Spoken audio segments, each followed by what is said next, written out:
Ha! Struggle streaming already. I'm going to tell you guys good morning, good afternoon, good day, and good evening.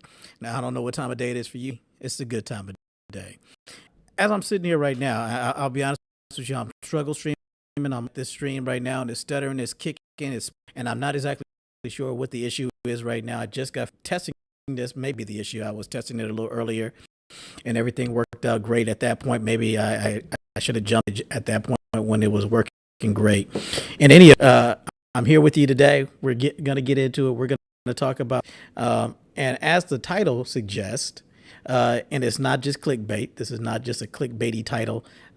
Something that I'm just going to say. I'm going to touch on it. Say it. Oh, what's going on here? Everything seems like it is really struggle streaming today. So I'm going to apologize up front for the struggle streams. And hopefully everything is going to go off. We're going to see if we can get this thing kicking off without a hitch here in a moment. I'm still playing with this new setup, and I'm trying to force myself into doing something that I normally would not do. And that forcing myself to do something that I normally would not do is specific, different type of software, using something different than what I'm getting outside of my comfort zone, I guess is where I'm getting at with this.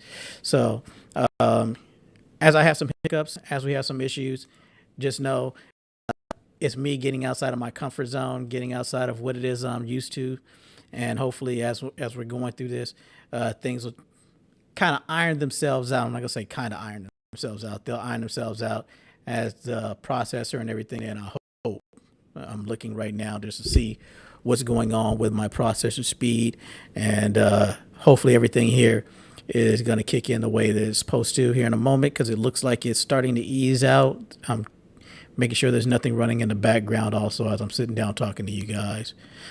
So that's where I'm at with this right now, is just trying to make sure that everything's going to go smooth, everything's going to run smooth. I'm going to share some things with you guys as we're getting into this, and hopefully as we're going about this and getting into it, that it works out very well, and I hope that you guys are going to enjoy it. That being said, the title is not misleading. We are going to be talking about, has society been conditioning us to be whores? That's essentially what we're going to be talking about today. And there's maybe a little different tack that I'm going to take with this subject than what most other people would probably take with it. So as I'm going through this, as I'm talking about it, as I'm getting into it, there's a lot that's there, a lot to unpack, a lot that I'm going to get into in regards to, has society been conditioning us to be whores, and how that is, right? So give me a moment here. Let me get comfortable. So how that is. So as we're going through this, I want you guys to bear with me. I want you to have a little patience with me as I'm talking about these things, because a lot of it, and I mean an awful lot of this, is based off of the society that we live in, but just in general, you can actually apply this across the board.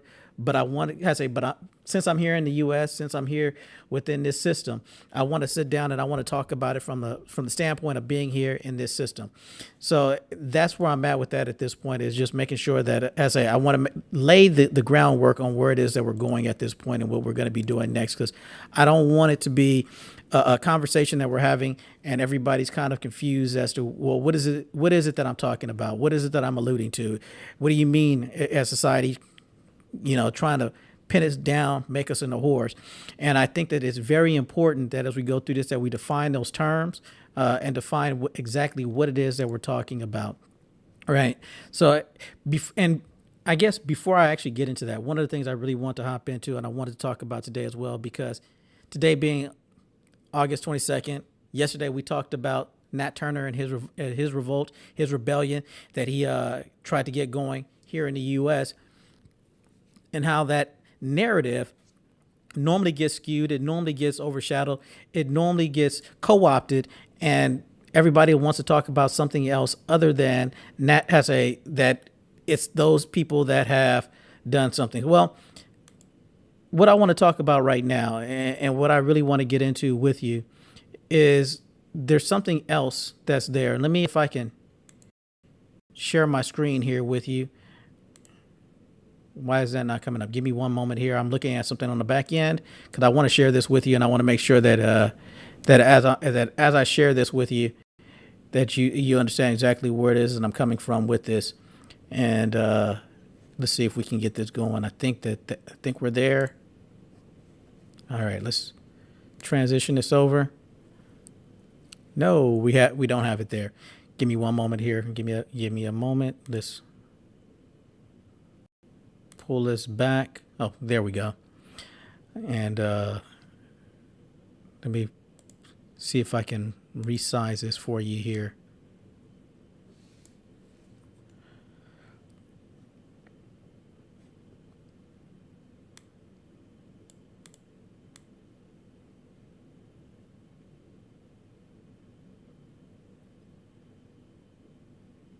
There we go.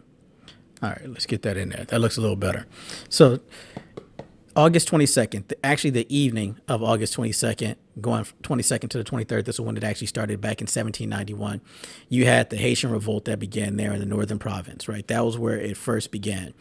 And the one thing that's really interesting about that revolt that happened, the Haitian revolt at that time, is the fact that it is the first and only documented successful rebellion of enslaved black people against their oppressors. And they end up paying a heavy price for it, even decades, years, centuries later. But it was by all means, a successful rebellion, one in which the enslaved black people were able to come out on top against their oppressors, right? Against those people that were enslaving them. And I'm looking right now, and there's something that's bothering me as well. I apologize for this because I'm going to sit there and I guess I'm just tweaking today. I am really tweaking on what's there and what should be there, and the view. Let's see, did that make it any better? It looks like, okay. So this was one of, if not the only, well, it's the only documented successful slave revolt against the oppressors in history. That has a full stop. That's what it is, and it's something that really should be commended in the annals of history, and it's something that we don't need to forget about going forward. So I wanted to make sure that before we get started, before I really got into it today, that we talked about that particular aspect. I didn't cover it this morning, but I was taking care of some other things. As I mentioned, I'm trying to get this other business off the ground right now. So kind of getting swamped a little bit in that regards, but I wanted to make sure that I talked about that extensively today. In any event, that's where that's at. And before we actually really get into the real meat of what it is that I want to talk about today, I'm going to talk about it as soon as we get out of the break. So on the other side of this transition, once we get through this opener, we're going to talk about, is society actually prepping you, actually training you on how to be a whore? Let's talk about it on the other side of the break.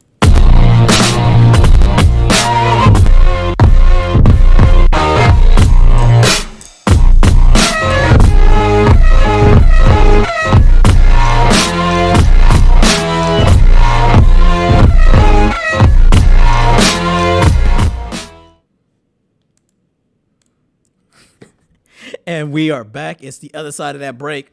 I hope you guys like that. We again, trying to get this production value going a little better than what it has been in the past. That being said, so let's talk about this, right? Because I know it's a very polarizing word, talking about whores, right? When you use the word whore, everybody there is extremely, extremely polarizing. It's something that you use it, and a lot of people that they'll just stop listening the moment that word comes up. It's like, oh, how dare you? How can you say that word? There's a lot to this. You don't understand the history behind it, blah, blah, blah, blah. And I think that it's very applicable. I think that it is an applicable term, an applicable word, and I'm going to walk into why. And I'm one of these individuals that believe that words mean something. And you might have how it means to you, and someone might have how it means to them. But I want to go back and we can look at the historicity of the word as well. And we can even get into the etymology of the word. I guess I'm using my big words. Etymology being the formation of the word, and the historicity meaning the historical sense in which that word came about. But I really want to talk about how this, not just how this word came about, but I want to talk about the meaning, both the prescriptive and the descriptive meaning. And yes, there's a difference between meaning or a definition that's provided that's descriptive, and one that's prescriptive or prescribed. And I guess I can talk about that in depth another time, but I don't really want to get into that right now. But what I really want to talk about is how it is that we are being trained in society today to be whores. And let's see. Let's see. Did it do this to me again? I guess it did. It didn't like the break. Let's get in here. Let's take a look and see what do we have here. Good. All right. Let's see if I'm on the back end here. Let's do this again. There we go. Okay. So I want to get into how Merriam-Webster defines this word, whore, right? And a lot of times, all of us, when we hear the word, a lot of, like I said, everybody kind of like, oh my goodness, it's an offensive word. Everybody thinks about it in this first definition. Let me just read through them. So the first definition of the word whore here, it says it's somewhat old-fashioned. As a definition here, it says a person who engages in sexual intercourse for pay, a prostitute. That would be the first definition. And that's the one that most people think about when you say, are we being trained to be whores, right? That's what most people think about. Then the second one is offensive, also states it's offensive. It says a promiscuous or immoral woman. That's again, goes in line with that first definition that most people would think about. Number 3 would be a male who engages in sexual acts for money. Again, tying right back in line with those first two definitions that it provided there. But the one that I'm focused on is that very bottom one that's down there, that one in the brown that's down there at the bottom, a venal or unscrupulous person, right? So a whore can be defined as a venal or unscrupulous individual. And again, words mean something. So what does it mean to be someone who is venal or unscrupulous, right? And this is an adjective. So it's something that when you're getting into it and you're looking at it, is a person who is capable of being bought or obtained for money or other valuable consideration, purchasable, especially open to corrupt influences, especially bribery, mercenary, or venal legislator. Number 2 would be originating in or characterized by the association with corrupt bribe arrangement with the police. So if a venal person is capable of being bought or obtained for money or other valuable consideration, right?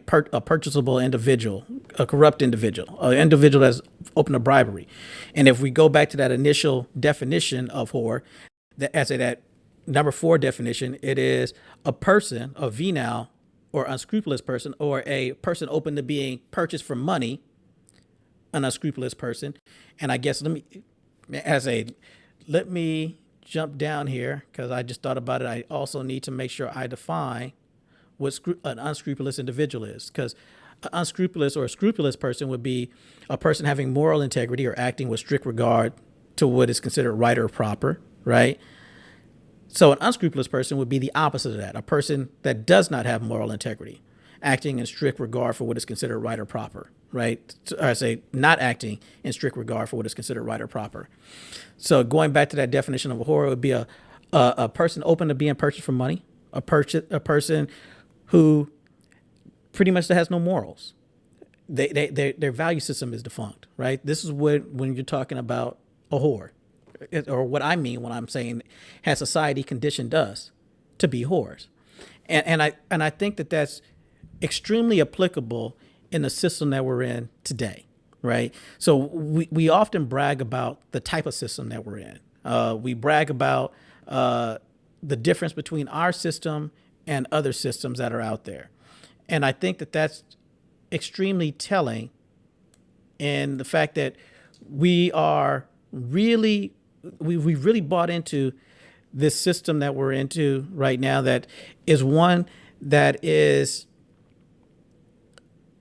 a system that is predicated on doing things for money, not for morals, not for values. It is essentially take your values Eschew all your value. Get rid of your values. Get rid of any of that stuff, and your motivation for for what you do and how you do it and why you do it is going to be the monetary impact that it's going to have for you. That is the only consideration. That is the only thing that you need to worry about. We live in a capitalist system that everybody likes to brag about. It is a system that is based on, give me one moment here, let me pull this up as well. It is a system that's based on an economic system that's characterized by private or corporate ownership of capital goods. What's capital? It is resources and assets that are owned specifically by companies, but you're doing things for money. Those resources, those assets, that's the money that's owned by investments that are determined by private decisions and by prices, production, and the distribution of goods, right? These are the things that people in our system, we want to be a person that is motivated by these things, that's motivated by looking at it and saying, hey, what is the monetary value that I'm looking in right now, right? If it's a capitalist system, a system that's predicated on you getting ahead by money, not by values, not by morals, by money, right? You take your values and you toss your values aside. And it's extremely important in this regard, right? It's because when we look at the economic system that we are at a capitalist system, a system of innovation is we're motivated by money. We're motivated by the finances that come out of it.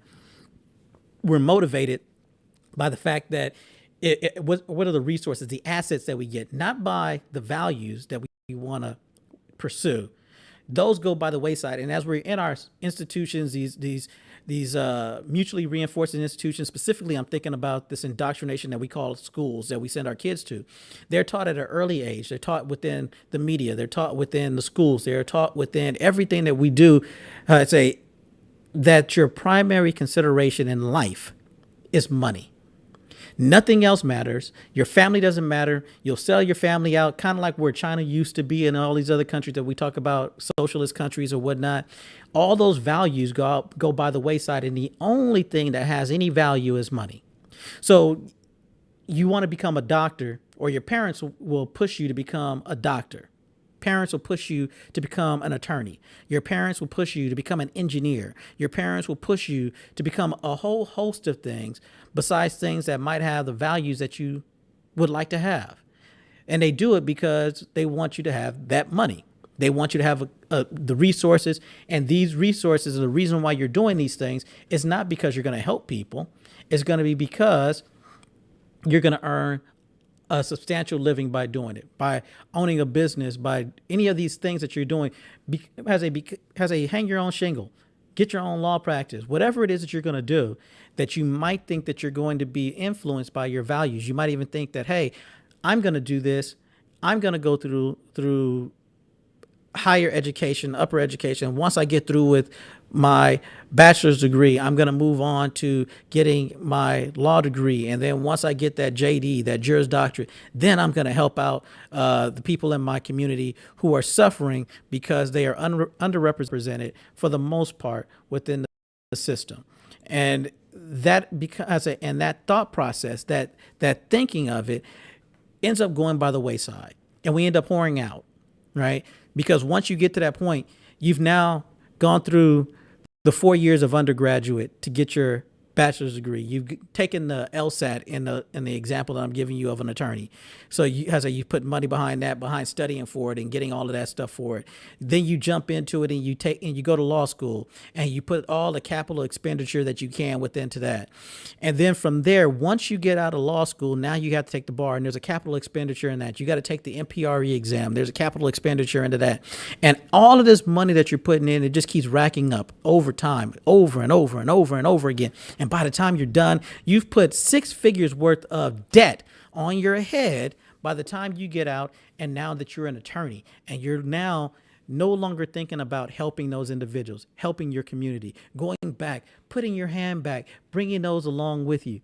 Only thing you can think about now, because you're a whore, is that you need to get that capital expenditure, the hundreds of thousands of dollars that you've put into that education, and you need to pay that back. And that's where you're at that point. You are now looking at it not from the standpoint or not from the viewpoint of who you need to help. Now you need to help yourself.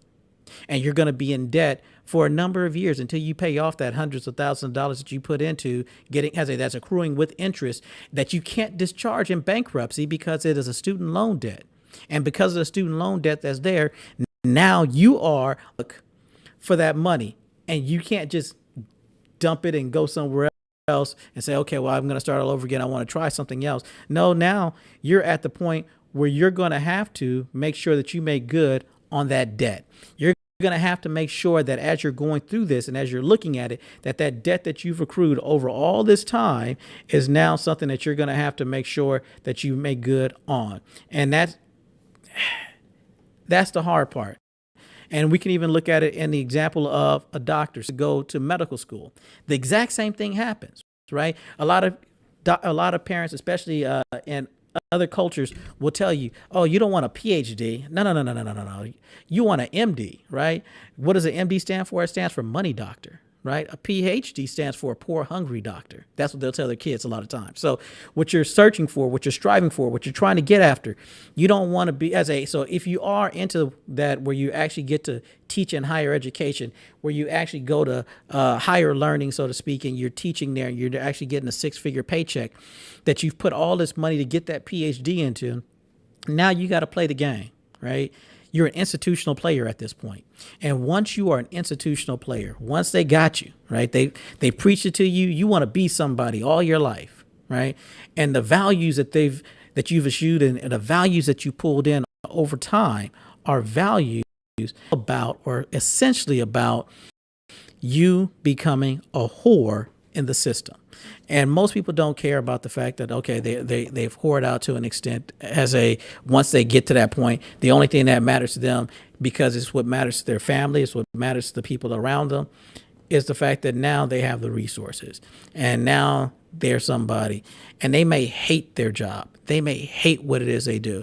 Whereas before they were thinking about how can they become a defense attorney and help some of these inequities. They were on Black Lives Matter back in the day. They were on whatever it is that they were on, and they were thinking that they were going to be able to make a difference. And now they have to sit there and go sleep with the enemy. They have to, quote unquote, learn the other side. But now they're going to sit there and they're going to do those things that they initially wouldn't do because they need the capital. They're capitalists. They're whores. And their value system goes towards whoring, right? So, and I say they, meaning us in this country, right?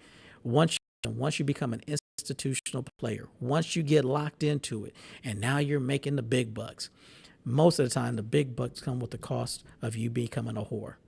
You circumventing, you doing things specifically for capital, you doing things specifically for the outcomes that it's going to get you, that you're looking for at that point. You're doing things now for a reason other than the values and the morals that you had. That's no longer your motivating factor, right? You're now that fourth definition of a whore.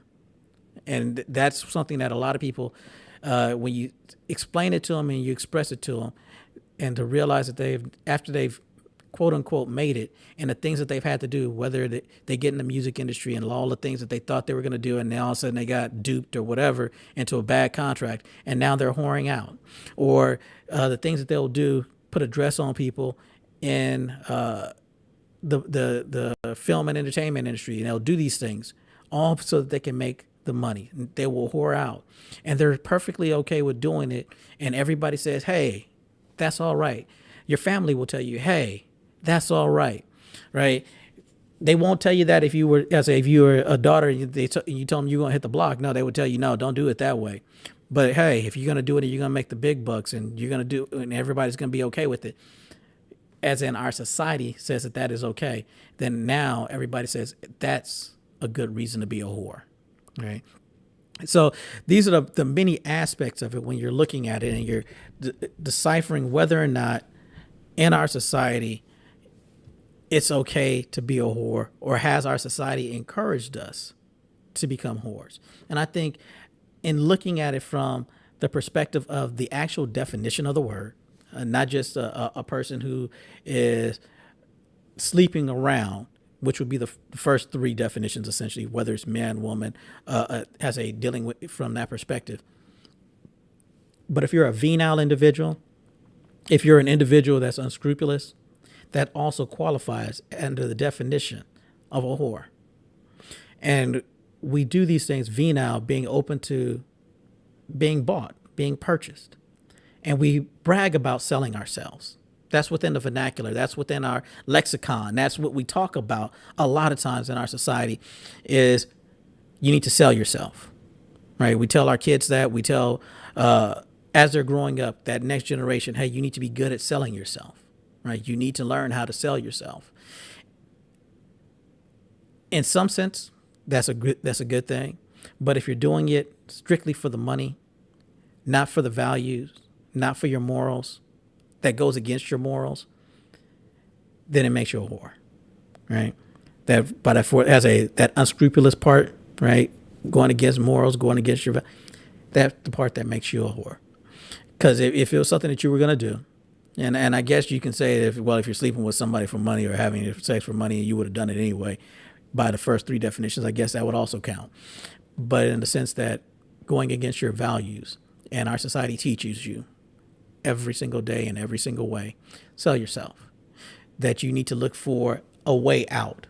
And the best way out is one that's going to give you the financial stability and the financial means in order to get on out there the way that you want to.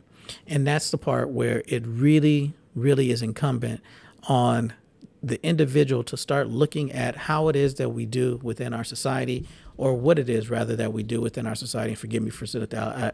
I keep on playing with this thing. I recognized that the other day as I was sitting there watching the old streams that I have a bad habit of playing with this thing, this microphone and the arm in front of me. But it's a system that we have, and it's predicated on selling yourself. The entire system, the entire makeup of the system that we're in is predicated on us successfully selling ourselves. And many times I would even say it's successfully selling ourselves short, because we sell ourselves in such a way as to forego or get rid of our values and our morals. And we let those things fall by the wayside, and everything that we do, so long as we bring in enough money, becomes okay. And by definition, again, if words mean something, and we're looking at how the dictionary lays that out for us, if words actually mean something, then that means that we are whores when we ascribe to that and we carry that out within our day-to-day lives. So I hope that you see that that you don't think that was clickbait, the title, talking about how society conditioned us. Has it set us up has it put us in a position to think of ourselves as whores? And it's done through all of our mutually reinforcing institutions, right? We have a system of settler colonial attitudes. We live in a system of racism, white supremacy. And I know that some people that rubs them the wrong way when you say those two things, but that's true, right? Because we came over this country was founded on those two founding principles. Specifically, there were people who were already here. That's where the settler colonial mentality comes from. Took the land from them, conquered them through war, right? Established your own political system, which is the one that we're under now. The political system, once that was established, you bring in everybody who's coming through, that you're going to make sure they get indoctrinated into the system through the courts, the churches, the schools. The media at the time was the newspapers, and that fluctuates throughout time. They make sure that at every single point along that journey that the mutually reinforcing institutions are going to touch you, whether it's through their politics or anything else, through their courts, through their schools, through anything, that you're going to be touched and you're going to be taught the value system of this society. And the value system is that you need to whore yourself out, and you need to be good at it, because you don't get anywhere if you're not good at it. And you need to define how you're going to do it. And this is not saying that you should not be a doctor. This is not saying that you should not be an attorney. This is not saying that you should not be an academia or engineer or anything else, right? This is saying that understand that there is a cost that goes along with it, and that you might think because some of those people at the top, they don't really have to worry about it. Why? Because their families are wealthy. Their family have already gone through the whoring process, and they're indoctrinating their family with it, obviously. But now their kids don't necessarily have to be whores in the same way that the next generation of our kids need to be whores, right? Our kids are going to go in debt to the government to get, because you're taught that a high school education is no longer any good. You can't do anything with just a high school education, which is not necessarily true. If I'm being, well, let me just be honest about it. There's only 3 fields that you really honestly need to have a college degree for. It's going to be academia. So if you're going to go into teaching or anything that has to do with academics, you're going to need to go you're going to need higher education for that. Law, anything that you're going to do in that field is going to require some level of higher education, right? And medical. Those are the 3 areas or 3 fields that you'll need to make sure that you have higher education in order to do them. And I can hear somebody now typing away in the comments or banging away in the comments and telling me how wrong I am on this one, that engineer is also required. And I will tell you, I spent 10 years in corporate America. I was an IT project manager for those 10 years. I did not just IT, but also engineering projects. And in working on those type of projects, I can tell you we had an entire floor that was the engineering floor. And many of those people, I would say 3/4 of the individuals on that floor were not engineers by trade coming out of college as engineers or went to college for an engineering degree. A lot of them had what we call OJT, on the job training. And they came off because they learned about how to work a multimeter. They know how to work AutoCAD, SolidWorks, and the like, so those type of software. And they know about Ohm's law in working with a multimeter. So a lot of guys doing instrumentation out on oil rigs and whatnot probably didn't have a whole lot of college education, but they do know how to work with multimeter. They knew how to follow directions, and they learned, and they made sure that they didn't just take it for granted. They made sure that they went along and they learned more. They learned the right people also, or got to know the right people, and they moved and they bounced themselves all the way up to engineering without an engineering degree and getting paid like engineers. Maybe not as much as a college educated engineer, probably 20 or 30,000 off from them. But if you're making over 6 figures at that point, it's really not really that. It's not that big of an. Some people, because of greed, and we live in this capitalist system, they might want that extra 20. But you can do engineering and work in the field of engineering and never have an engineering degree.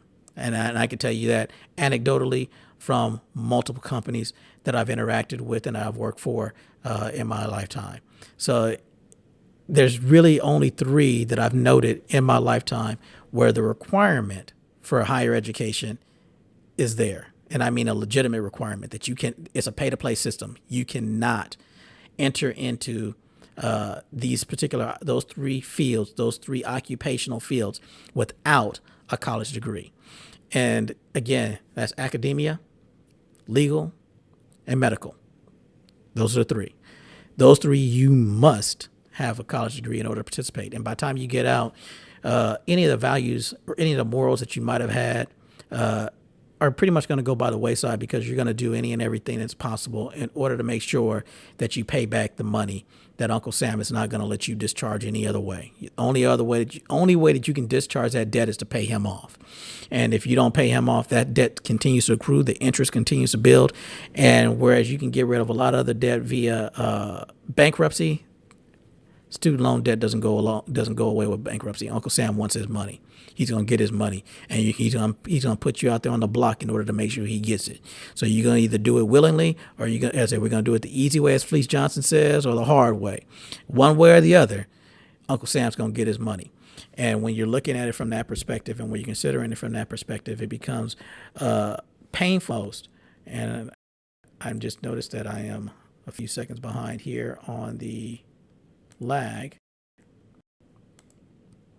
Let's see if we can pick that back up. Hopefully that gets okay. It looks like it picked back up here. So yeah, I say, so at this point, when looking at it, it is something that becomes painfully obvious. It's something that society as a whole makes sure that you're going to whore out, and everybody around you is going to encourage you to whore out, to become a whore. And again, this is not trying to state that society doesn't like, as a wants us just to whore out on a regular basis. But essentially, that is what it does. It sets it up. The system is predicated on that. It is based on the fact that you are going to whore yourself out to the highest bidder, and you're going to sit down and you're going to get your services that you want, that you working and that you're doing, that you probably hate, that you would prefer to do something else. Because that's the other misnomer, is that many people wouldn't do anything unless they were forced to do it. And they wouldn't, getting into medical, there's a lot of people who are doctors that don't care about their patients. A lot of doctors, a lot of nurses get into it because it's just a good paying field. It's a field where they get into it. If you've ever heard nurses talk, and if you can just be quiet and listen to the nurses talk, you'll hear how much many of them do not like, especially they become jaded after a while, where they just don't like their patients. Listen to them at the nursing station. If you ever get an opportunity to walk up on the nursing station and they didn't even realize you were there, and you hear them talking about their patients. Oh, this one's a whiner, and this one is this, and that one is that, and how they hate their job or having to deal with these individuals. They do it because they need to make that money and they need to pay off their debts. And you'll hear a lot of doctors that'll push you in a direction that you probably didn't want to go in. From, let's say that you are a mother that wants to have an almost natural childbirth with just an epidural, and the doctor will push you for a C-section, a cesarean, because they make more money that way, right? They got a Jaguar payment that's coming up, or they just got the 100D Tesla that has the 4 rotors on it, and that thing's over $100,000. They got a payment on that they need to make sure they get it going, and they can schedule that. They can schedule that payment date because they know the cesarean, that's going to be something that they can schedule their date around. They can schedule their tea time around that. They know what time they're going to be in. They know what time they're going to be out, as opposed to waiting around on you and Mother Nature to help you getting this kid out. They can actually start scheduling things around the time on when they know that they're going to get that out. And that's not all doctors, obviously, but you'd be surprised at the number that really just don't care about their patients. Same thing with attorneys. Many of them, you've heard it within the space that we're in right now. There's even some that talk about door law, right? And door law being you take in anything that comes through the door. You don't really want to do it. It's not the type of law that you prefer to practice. They're not the clients that after you vet them, that you look at it and you say that this is somebody that you actually believe in their case. No, it's not going to be that at all. It's going to be, you actually believe if they can pay you the money. If they can pay you the money, you're going to do it.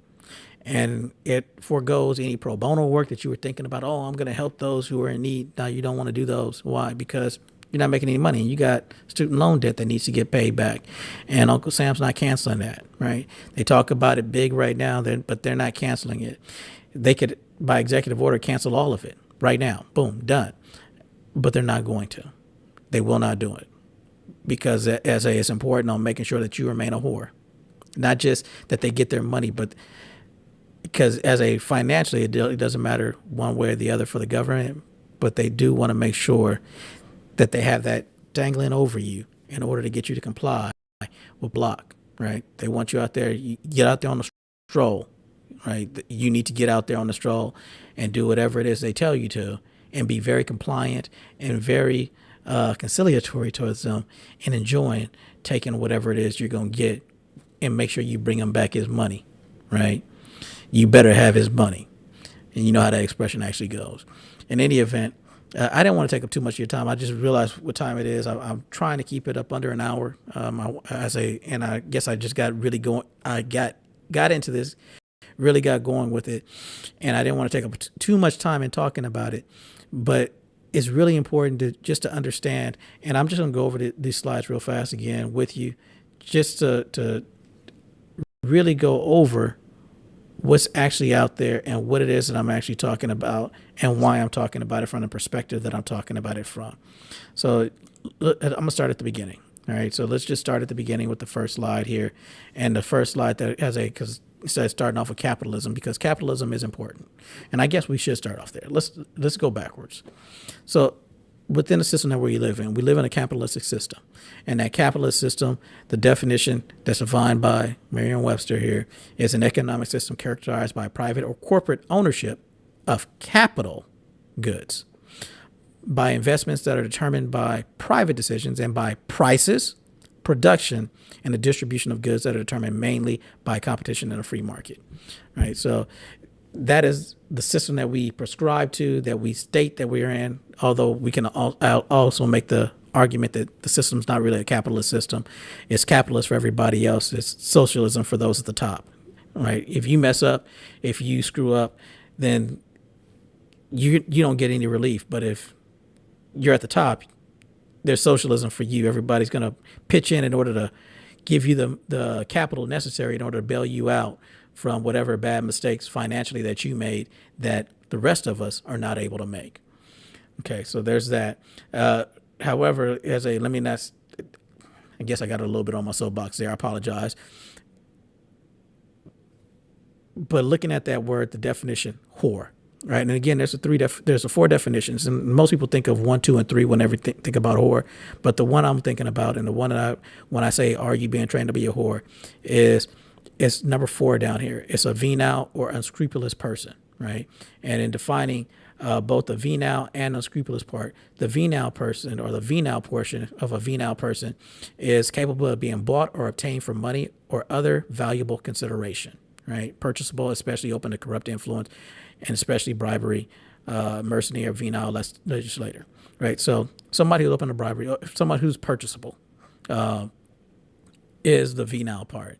The unscrupulous part is the opposite of this definition of scrupulous, which is an adjective here. And it says a person who has scruples has moral integrity, acts in a strict regard for what is considered right or proper.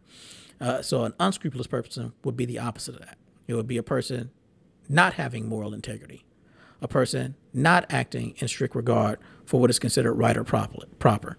So going back to that definition of a whore, if you transcribe those two things in there, it is a venal, or a person that's open for purchase, or an unscrupulous person, a person without morals, who doesn't have that moral compass. So if you're open for purchase, or have that lack of morals, lack of values, and that's your guiding star, that's your guiding what guides you in life. If that is what it is for you in this capitalist system, which is what you're encouraged to be if you're a capitalist, and you're in this system that we have of capitalism, then you are encouraged to be a whore. And society is going to encourage you to be a whore.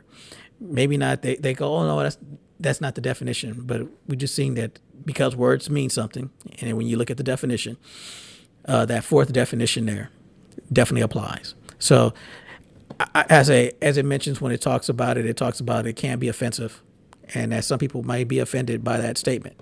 But I would encourage you to not just be offended by the statement, but to actually look more into it, see what the words actually mean, see how it is that they're actually supposed to be applied, and then go from there. So with that being said, I know I didn't talk to you about it, and I didn't tell you guys earlier, but I love you. I'm hoping that you're having a great day. And I hope that in the day that you've had and the things that have gone on with it, that you keep your moral compass, keep the values that you have. Let that be what guides you, and not just value and money. Make sure that you're not whoring yourself out just because the system tells you to, but that the reason that you're doing things is not just for money, because that's how they get you. They get you just to think about the money. Doesn't matter who you have to screw over. Doesn't matter what poison you need to push within your neighborhood.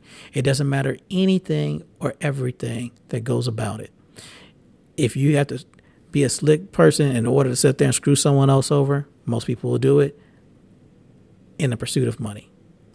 So keep your scruples venal, and may you always, always, always have peace in your life. And with that, we are out.